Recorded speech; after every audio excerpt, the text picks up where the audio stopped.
Ұлттық мәдени құндылық өнерімізді асқақтата білетін музыка деп көркем негізде жеткізіледі. Музыка әлемі теңіздей терең, мұхиттай шексіз тың серпіліс дәнекері. Қазақ ұлт болып қалыптасқаннан бастап еліміздің төл музыкасы бірге дамыды. Ән күй арқылы әдет ғұрып, дәстүрлі салт сана ұрпақтан ұрпаққа жетіп, көшпелі халқымыздың рухани мәдениетіне айналды. Қазақ халқының ақын, жырау, жыршы, әнші, өлеңші, күйшілері музыкалық мәдениеттің негізін қалады. Құрманғазы, Дәулеткерей, Тәттімбет, Қазанғап, Дина, Біржан, Ақан, Жаяу Мұса, Естай, Ыбырай, Нартай, Мәди, Мұхит, Абай, Кенен Әзірбаев есімдері тек қазақтың емес, әлем музыка мәдениетінде ойып орын алған.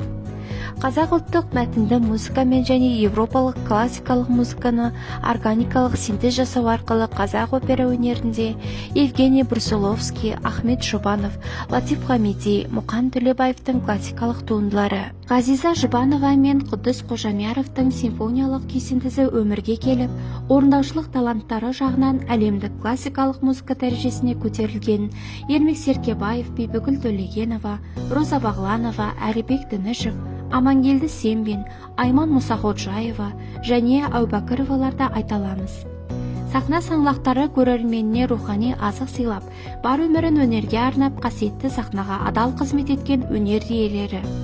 Серәлі Қожамқұлов, Шәкен Айманов, Нұрмұхан Жантөрин, Әнуар Молдабеков, Фарида Шәріпова, Бекен Римова, Құрманбек Жандарбеков, Қанабек Байсейітов, Сәбира Майқанова, Шолпан Жандарбекова, Хадиша Бөкеева, Ыдырыс Ноғайбаев, Әсенәлі Әшімов, Сәбит Оразбаев, Торғын Тасыбекова, Меруерт Өтекешева, Құман Тастанбеков, Тұңғышбай Жаманқұлов, Нүкетай Мұшбаева және тағы да басқа өнер майталмандары.